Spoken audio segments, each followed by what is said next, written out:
para que o mundo saiba que Tu és Senhor. Tu és Senhor,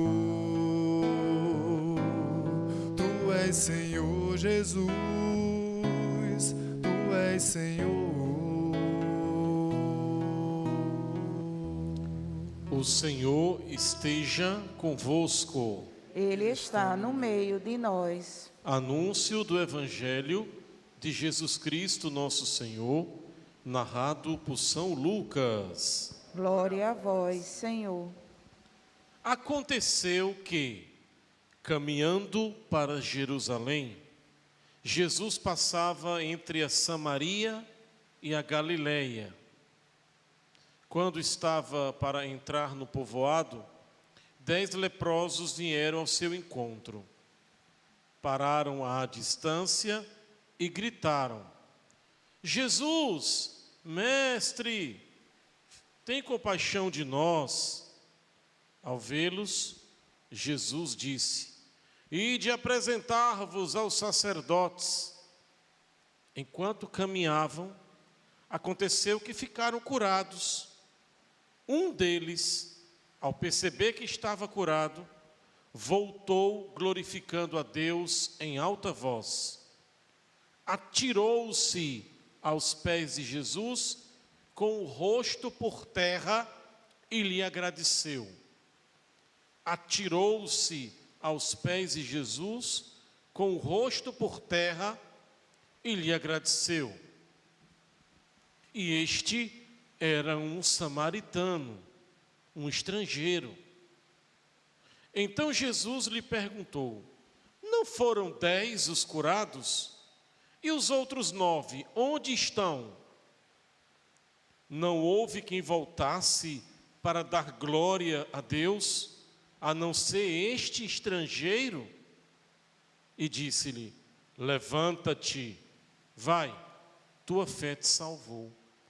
Palavra da salvação. Glória a vós, Vamos aplaudir Senhor. a palavra.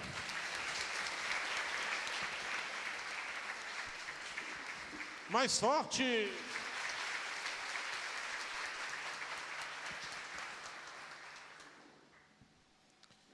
Ave Maria. Cheia de graça, o Senhor é convosco. Bendita sois vós entre as mulheres. Bendito é o fruto do vosso ventre, Jesus. Santa Maria, Mãe de Deus, rogai por nós, os pecadores, agora e na hora da nossa morte. Amém.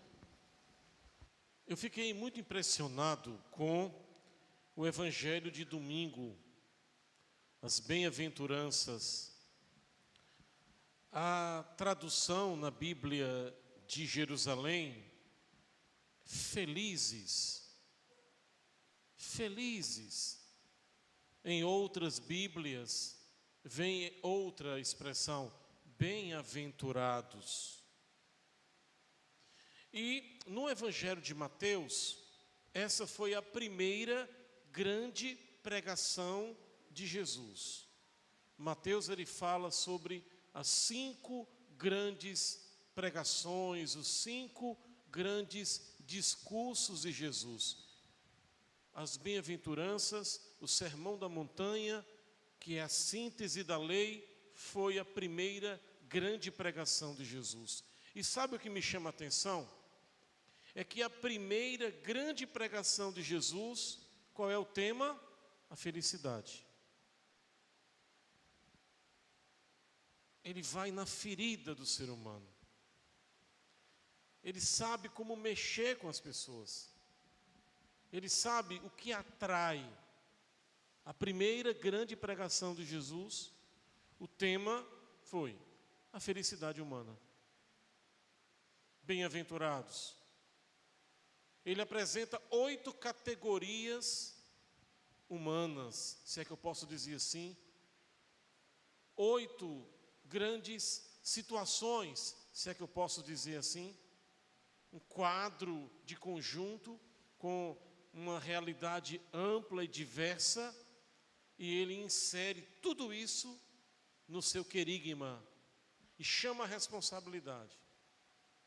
O tema é a felicidade. Mas por quê? Vamos tentar refletir sobre isso e chegar no Evangelho de hoje. Por que a primeira grande pregação de Jesus, ouso dizer, porque a pregação mais bela de Jesus, é difícil encontrar um sermão tão bonito quanto o das bem-aventuranças, né? Famoso no mundo inteiro. Porque a primeira grande pregação de Jesus, ouso dizer, a maior pregação de Jesus, é justamente sobre a felicidade. Porque é isso que você mais quer. É o que o ser humano mais deseja. Quem aqui não quer ser feliz? Quem aqui não deseja ser feliz? Todo mundo quer ser feliz. E Ele sabe disso. Porque Ele nos fez, é o Criador. O Criador, Ele nos fez para a felicidade. E Ele sabe que em você prevalece, predomina esse desejo. Todas as escolhas fundamentais que você faz nessa vida, o pano de fundo é o quê? Por que você se casa? Casar é uma escolha fundamental.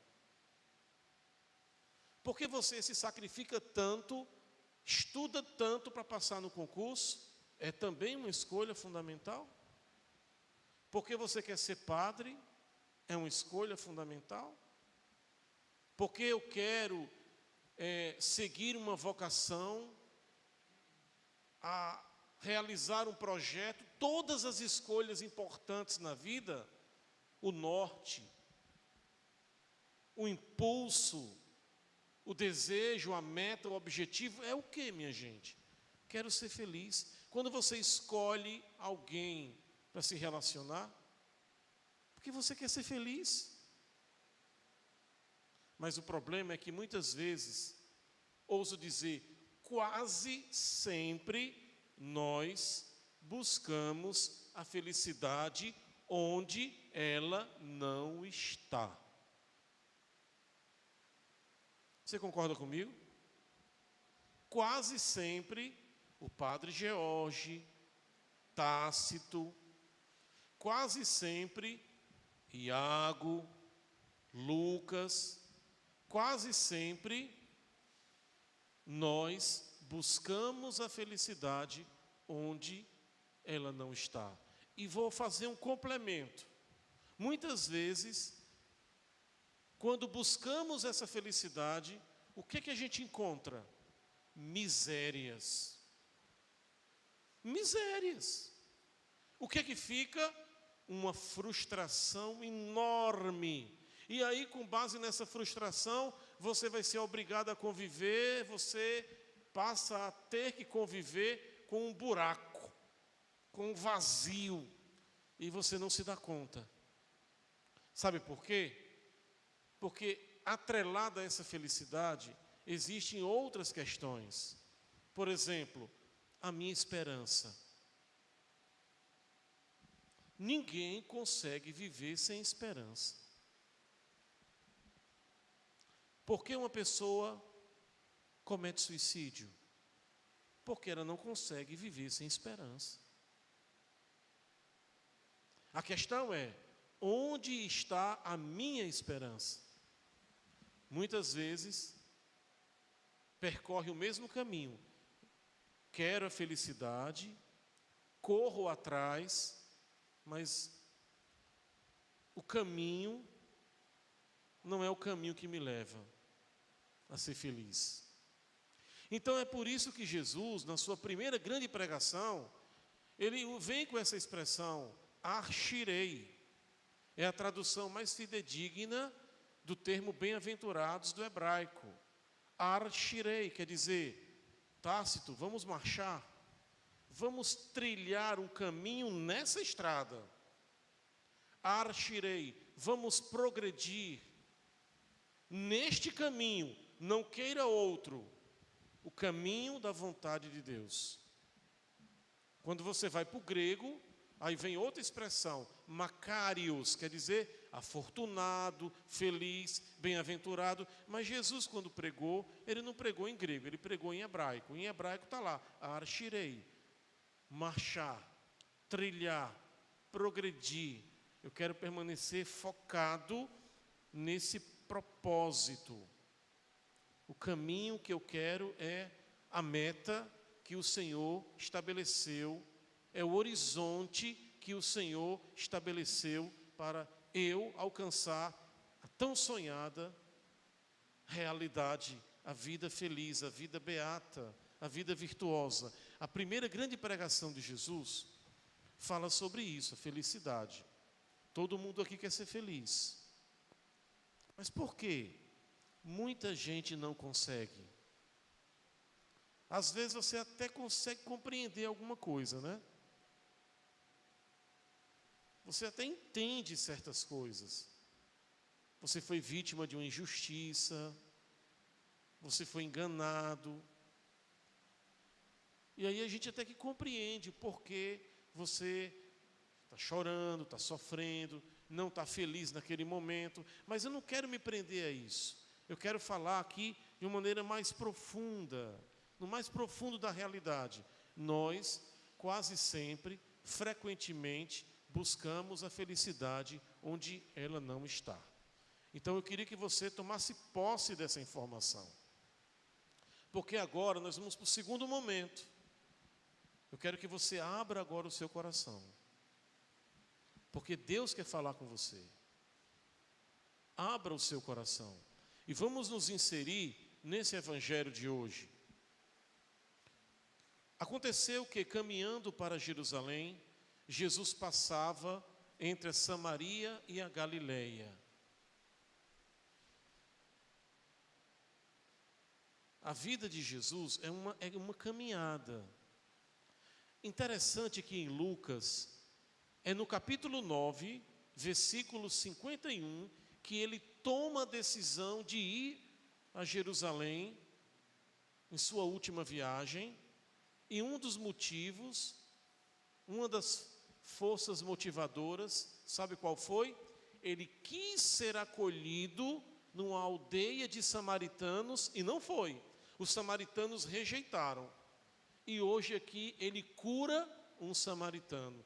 Definitivamente, Jesus não guarda mágoas. Jesus não é um homem que permite que o sol se ponha sobre os ressentimentos existenciais. O coração de Jesus é um canal aberto, é uma porta aberta, onde o perdão ele flui. Isso é muito bom, porque também me leva a enxergar outras coisas. Ele é tolerante, ele é paciente, ele caminha comigo. Então, quando você toma a decisão de caminhar com Jesus, você tem que estar em movimento. Ele não deixa você parado. Você precisa estar em movimento. É o segmento da cruz. E esse estar em movimento não quer dizer apenas uma mudança de localização. Saia daqui e volta para casa. Não. Esse estar em movimento quer dizer o quê? Eu preciso progredir no caminho das virtudes. Eu não sei se você já parou para pensar. Muitas vezes os fariseus vieram questionar Jesus. Questionar porque ele curava em dia de sábado, questionar porque ele perdoava pecados, questionar porque os discípulos trabalhavam em dia de sábado, colhendo espigas para matar a fome. Perguntavam a ele sobre a lei, o maior mandamento, o mais importante. E sempre quando Jesus entrava em atrito com os fariseus, ele orientava os discípulos para aquilo que era virtuoso. O mais importante para Jesus é a vida virtuosa. A virtude. Subir a montanha quer dizer, eu desejo o cume, o ponto mais alto, viver uma vida virtuosa. É isso que importa. As bem-aventuranças falam sobre isso. Eu quero viver essa experiência maravilhosa, porque a virtude é esse porto seguro que me leva a alcançar essa vida feliz, essa vida beata, essa vida encontrada, porque somos ovelhas perdidas. Nós não encontramos ainda a vida.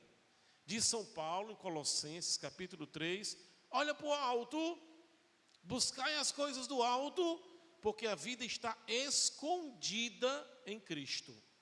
Então tem muita gente que não encontrou essa vida escondida.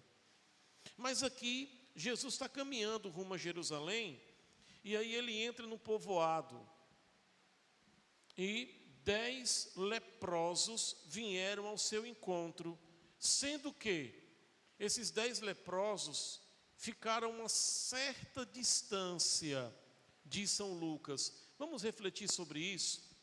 Primeiro, você precisa entender que naquela época a medicina era muito limitada, né? Então, quando uma pessoa apresentava uma determinada doença grave aos olhos da sociedade, inclusive a sociedade religiosa, uma doença com um certo potencial de transmissão, podendo levar à morte, o que Moisés ele ordenou? Moisés foi o legislador, o fundador do javismo primitivo, né? Ele ordenou o seguinte: vamos isolar essas pessoas, colocar no cantinho, mas vamos tratar essas pessoas com carinho, com amor, com afeto, mas elas vão ter que viver isoladas até chegar à cura. Vivemos mais ou menos isso nessa pandemia, né? Tivemos também que viver um certo isolamento. E eu particularmente tive essa experiência por 2 vezes. Fiquei trancadinho no meu quarto. Uma sensação horrível, você ficar 15 dias sem poder interagir com as pessoas que você ama, sem poder conversar direito, trancadinho no meu quarto, vendo Padre Marcos celebrar a missa, outros padres, doido para celebrar a Eucaristia, e não podia. Eu não podia nem pegar no cálice, porque se eu tocasse no cálice, eu podia ali transmitir aquele bicho nojento, né? Todo mundo tem raiva dele, eu também tenho. Mas essa sensação, ela também serviu de ensino. Deus, de alguma forma, Ele se apropriou disso aí para nos ensinar muitas coisas. E aí eu fico com aquela pregação belíssima do Papa Francisco: a tempestade denunciou a nossa fraqueza. Os nossos limites foram expostos. Como nós somos frágeis, apesar de tanta tecnologia, de uma medicina com tantos avanços, não é verdade? Agora tu imagina naquela época, 2000 anos atrás. Imagine quando você vai estudar o Levítico, que já fala sobre isso. Aí coloca aí, período em que ele foi compilado, 500, 600 anos antes de Cristo. Remonta aí o tempo de Moisés, 1200 antes de Cristo. Ah, meu Deus, estamos falando aqui de mais de 3000 anos. Mais de 3000 anos. É brincadeira um negócio desse? Então dá para a gente compreender. Tinha que isolar.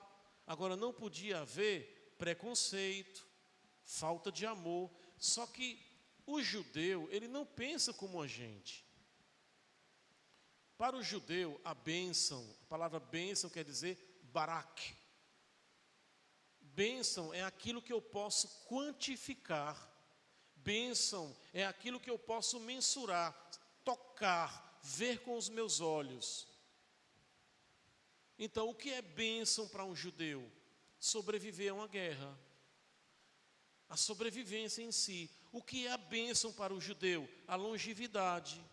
O que é a bênção para um judeu? A prosperidade econômica. O que é a bênção para o judeu?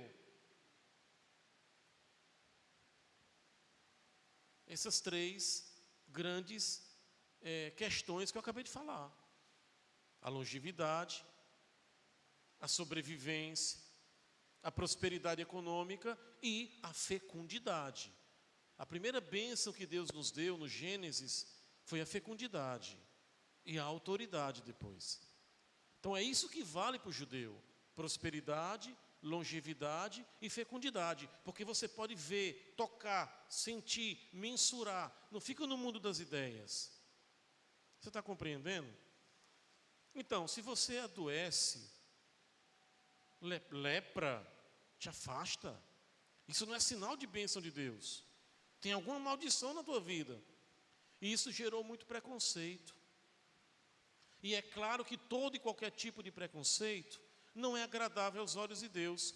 Houve uma deturpação na lei. O problema da lei, sabe o que é? Existe a lei, ela é necessária. Imagine na sua casa, uma casa sem ordem, sem uma norma, sem uma lei. É complicado, não é? Agora imagine só, existe a lei e você tira o amor. O que acontece? Fica só o preceito. Isso é que mata as pessoas. Isso sufoca, se transforma num peso. Então, esse tipo de religião, que só é guiada, orientada pela lei, pela norma, mas não existe mais o amor, essa religião, ela não alcança o coração humano. E é por isso que Jesus vem questionar tudo isso aí. E ele fala sobre felicidade. E esses leprosos aqui, eu não sei o que aconteceu, mas me chama a atenção, é que foram 10. É o único caso no Evangelho que você vê um grupo muito bem organizado e ao encontro de Jesus. Nas outras narrativas, é um cego, é um paralítico. Aqui não, os 10 se organizaram. Fico até imaginando a conversa entre eles. A esperança que ninguém pode viver sem. Este homem pode resolver a nossa vida. Se ele tiver misericórdia, ele pode sim curar a gente. As pessoas depositavam em Jesus uma esperança, porque a pregação de Jesus tinha uma convicção muito profunda. Ele não enganava as pessoas. Por que você está aqui hoje pedindo cura, pedindo uma bênção, querendo receber uma graça? Ou está aqui porque você é uma pessoa de fé? Ou você está aqui para agradecer a Deus por uma graça já recebida? Certamente você já teve ou acredita que vai ter uma experiência com esse Deus que tem o poder de fazer sempre o bem, de ultrapassar, superar qualquer tipo de dificuldade. Quando o ser humano ele se sente esgotado, limitado, às vezes até fracassado, diminuído, ele apela para a religião. E aí ele se arrisca na fé. E quase sempre ele não é decepcionado. Quase sempre, quando você dá esse salto, pechar do hebraico, dar um salto, Páscoa, esse salto pascal, essa atitude pascal, você não é decepcionado. Você não volta para casa de mãos vazias. Eu não falo aqui apenas de uma sensação de paz, de uma experiência mística. Eu me senti consolado. Isso acontece. Mas o que eu quero falar aqui, para o judeu, bênção, barak, algo que você quantifica. Você vai quantificar na sua vida o que Deus está prometendo para você. O que Deus promete para você não é uma poesia, que é tudo muito bonitinho, mas na vida real você não consegue concretizar, você não consegue tocar. Não, você vai quantificar o que Ele está dizendo que vai fazer na sua vida. Quando eu escuto as bem-aventuranças, eu percebo, por exemplo, uma tensão muito grande. Porque a bem-aventurança é uma antítese. Bem-aventurados os que choram, porque serão consolados. Se chora, como assim? Os que têm fome e sede de justiça, porque serão saciados. Se tem fome, porque não foi saciado ainda? Os verbos, eles estão quase todos no futuro, quando não, no passivo.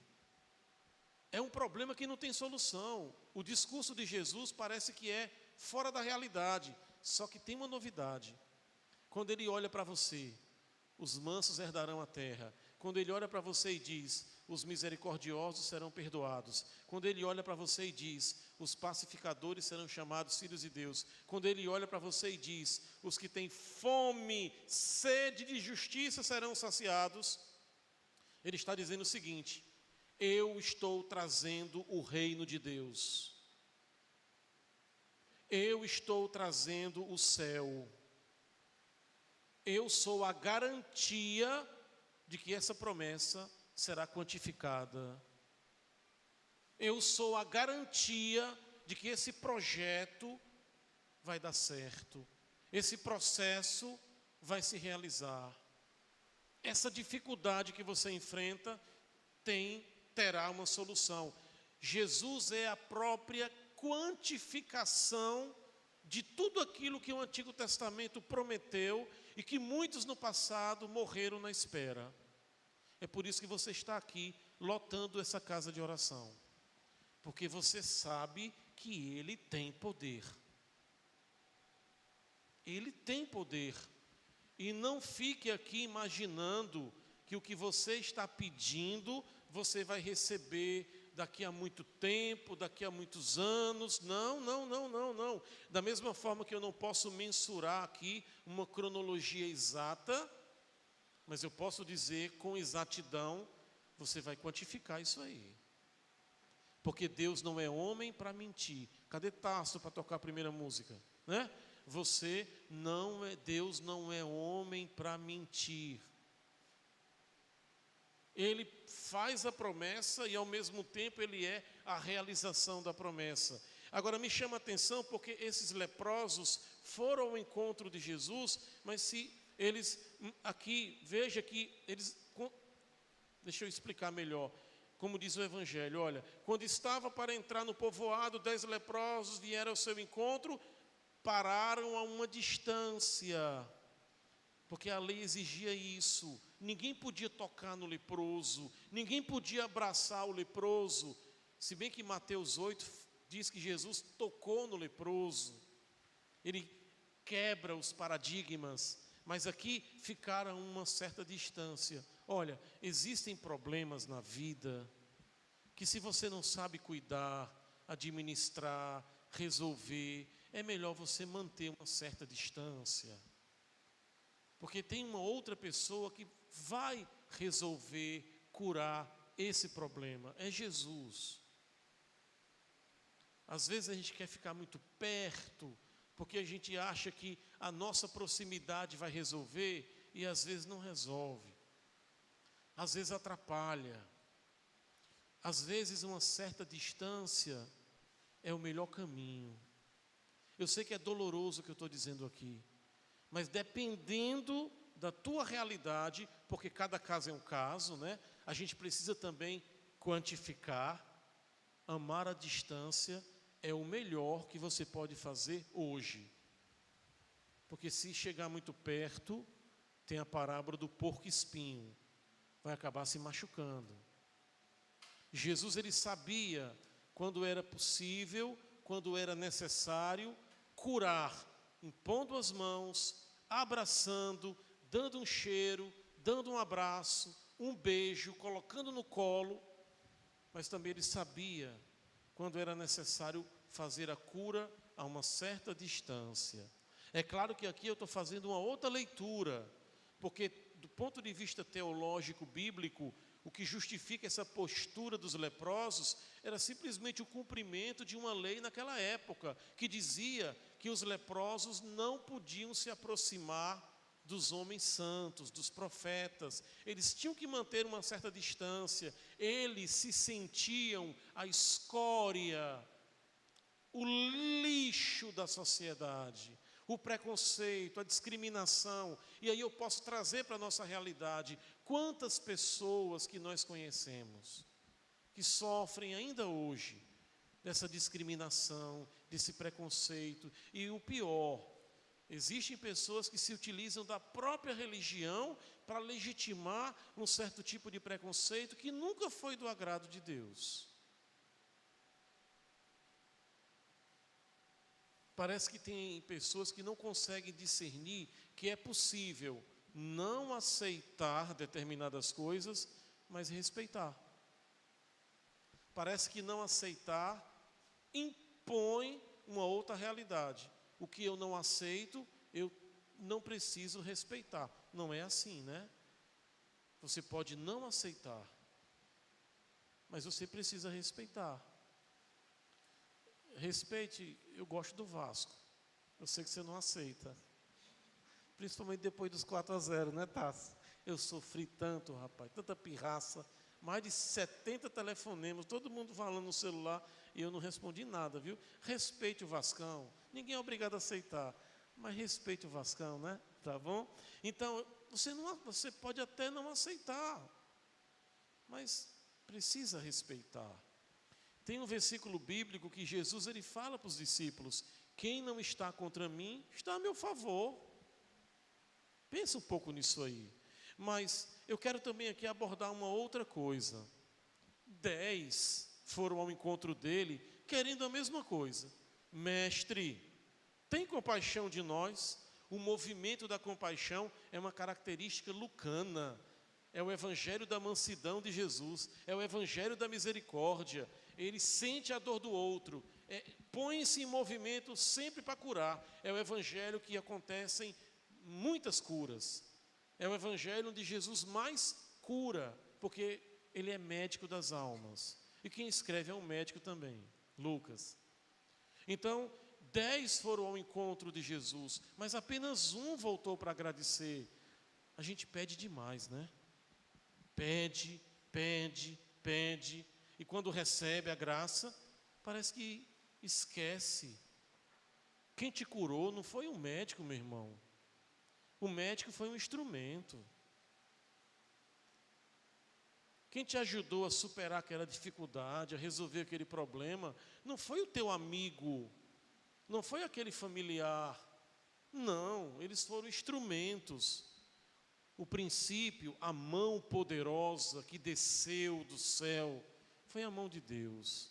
Então, no nosso coração, tem que ser muito forte esse desejo, essa experiência de gratidão.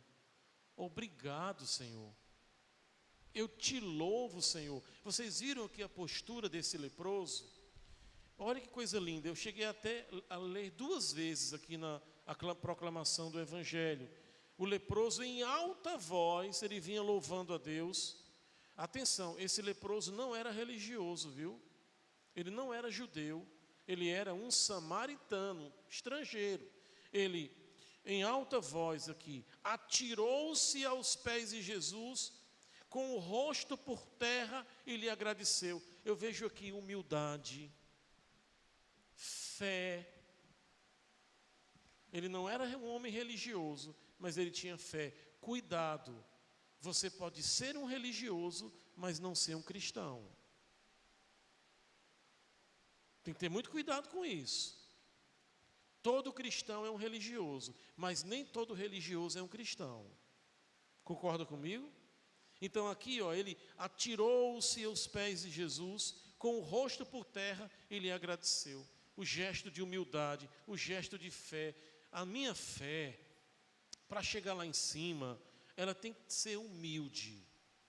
Para chegar lá em cima, ela tem que ser persistente, perseverante. Você precisa, de uma maneira ousada, incomodar Deus.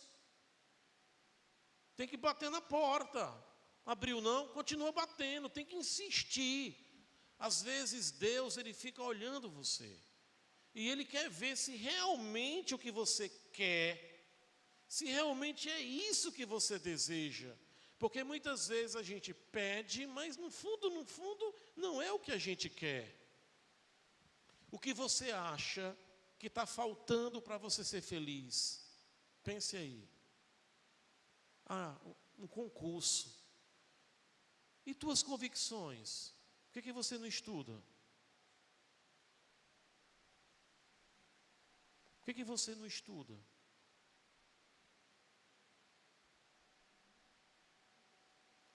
O que está faltando para você ser feliz? Uma companheira, um companheiro, quero casar.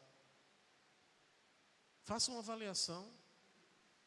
Você já teve inúmeros e todos deram errado? Tem alguma coisa errada em você?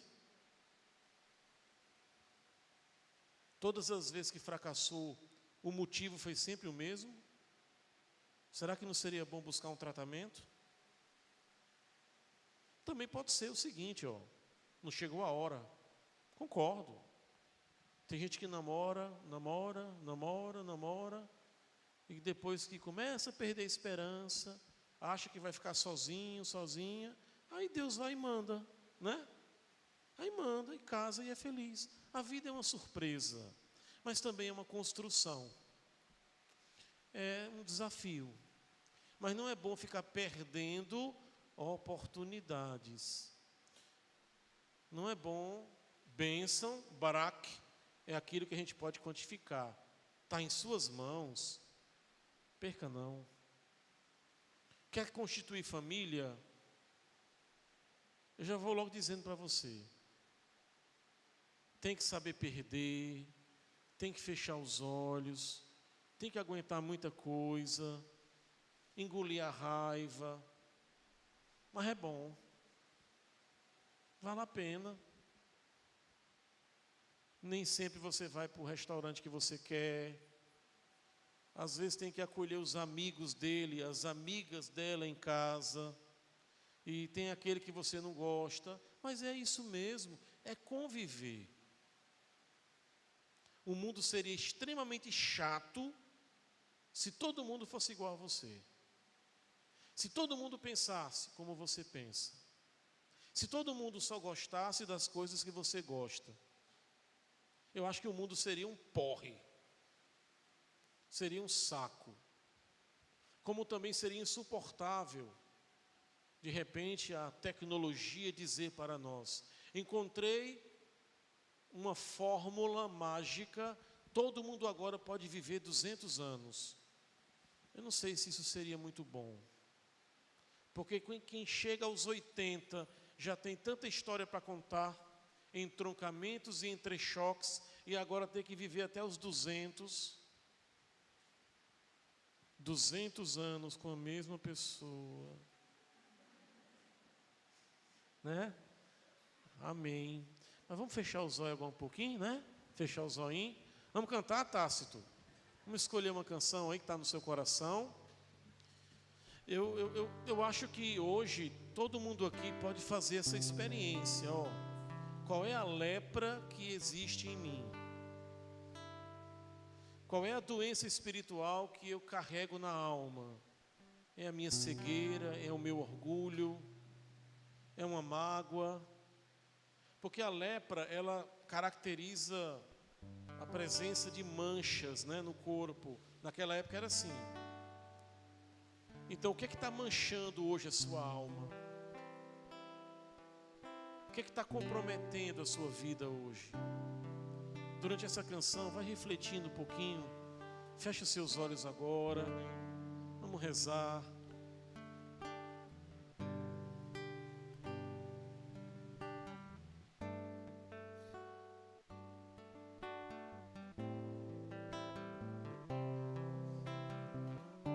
Uma canção que fala de cura, né? Jesus, Jesus, Senhor Jesus, tem compaixão de nós. Jesus, Jesus, Senhor Jesus, tem compaixão de nós. Mais uma vez, Jesus, Jesus. Proclama o nome dele. Jesus, Senhor Jesus, tem compaixão de nós. Jesus, Jesus, Senhor Jesus, tem compaixão de nós. Se queres, pode. Se queres, podes curar. Se queres, podes curar. Se queres, podes curar cada um de nós. Se queres, podes curar. Se queres, podes curar. Se queres, podes curar. Se queres, podes curar cada um de nós.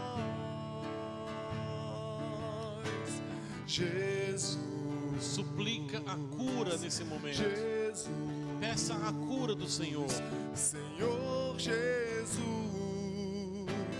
tem compaixão de nós. Fiquemos de pé, cantemos juntos. Jesus, com muita fé. Jesus, Senhor Jesus, Senhor Jesus, tem de compaixão de nós. Tem de compaixão de nós. Se queres, podes curar. Se queres, podes curar. Se queres, podes curar. Se queres, podes curar a cada um de nós. Sabe, Tácito, escutando essa canção, o Espírito Santo falou muito forte aqui no meu coração. Existem muitas pessoas com feridas na sexualidade. Eu disse na pregação que a primeira grande pregação de Jesus foi sobre a felicidade, em Mateus, né? Porque Ele sabe o que você quer, mas Ele também sabe onde está doendo mais, né? E muitas vezes a ferida está na sexualidade. E aí o que fazer? Eu preciso evoluir, sair de uma sexualidade doente, e que você não é feliz, você não é capaz de fazer ninguém feliz, porque uma sexualidade doente, imagine um corpo que onde se toca, dói.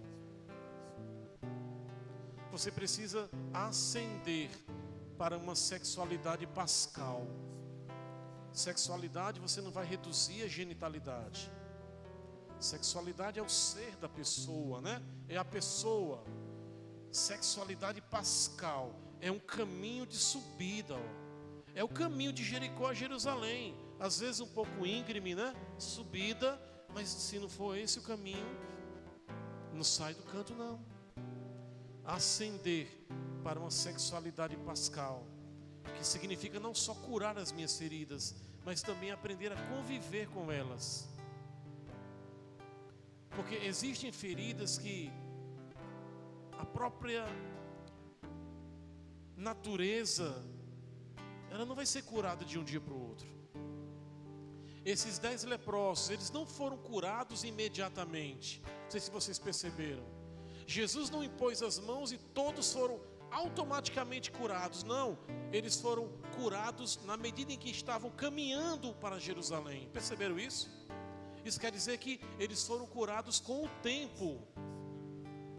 Cura instantânea, imediata. Cuidado com a ansiedade. Cuidado com o imediatismo. Não deixe a carência administrar a sua vida. Porque a carência, o imediatismo, a ansiedade, a oxigenação é muito curta. Não suporta, não sobrevive tempos duradouros. E muitas vezes o que a gente mais precisa, o que a gente mais deseja, o prêmio que você tanto quer, a estrada é longa. Não se chega lá com 2, 3 horas de viagem. Eles foram curados no caminho. Eu quero convidar você hoje a caminhar. Caminhar com Jesus é encontrar o meu cantinho. Tem gente que é feliz até numa prisão, sabia? Sabia? Paulo estava numa prisão. Preste atenção. Paulo estava numa prisão. E o que aconteceu nessa prisão? O poder de Deus se manifestou nessa prisão de uma maneira tão vibrante que as correntes se quebraram. Todos que estavam na prisão viram o chão tremer. Ficaram apavorados. O carcereiro, ele se converteu, ele e a família. Até numa prisão, Deus se manifesta ao homem. Eu não sei o tamanho do buraco que você se meteu, mas eu proclamo aqui. Eu não sei se você já chegou no fundo do poço. Eu nem sei se esse buraco tem fundo, mas eu sei, lá no abismo, no mais profundo deste abismo, Deus está te esperando. Porque não existe dor que Ele não conheça, como também ferida que Ele não saiba curar. Então eu quero que você cante agora essa canção para encerrar com muita fé. Com muita fé. Jesus, Ele é o remédio para a minha solidão, o remédio para a minha raiva, é o remédio para as minhas mágoas, é o remédio, é a solução. Vamos cantar. Jesus, proclama. Jesus, é esse nome. Jesus, Não existe outro nome. Clama. Senhor Jesus, tem compaixão de nós. Mais uma vez. Jesus, Jesus, Senhor Jesus, tem compaixão de nós. Se queres, podes curar. Canta. Se queres, podes curar. Se queres, podes curar. Se queres, Se queres, podes curar a cada um de nós. Se queres, podes curar. Se queres, podes curar. Se queres, podes curar a cada um de nós. pela última vez, Jesus, canta. Jesus, Pela última vez, canta. Jesus, Só esse nome salva. Senhor Jesus, tem compaixão de nós. Jesus, Jesus, Jesus, Jesus, Senhor Jesus, tem compaixão de nós. se queres, podes curar. Se queres, podes curar. Mais uma vez, Se queres, podes curar. mais uma vez, Se queres, podes curar a cada um de nós. até aquele que está bem distante, seu pai, seu avô, seu filho. Se queres, podes curar. Se queres, podes curar. Se queres, podes curar a cada um de nós. Louvado seja nosso Senhor Jesus Cristo Para sempre seja louvado. e sua mãe Maria sua mãe, Santíssima. Maria Santíssima. A Ele toda honra, toda glória, todo louvor e adoração. Amém. No altar do Senhor as nossas intenções, tudo que temos e somos. Cântico das ofertas. Vamos sentar.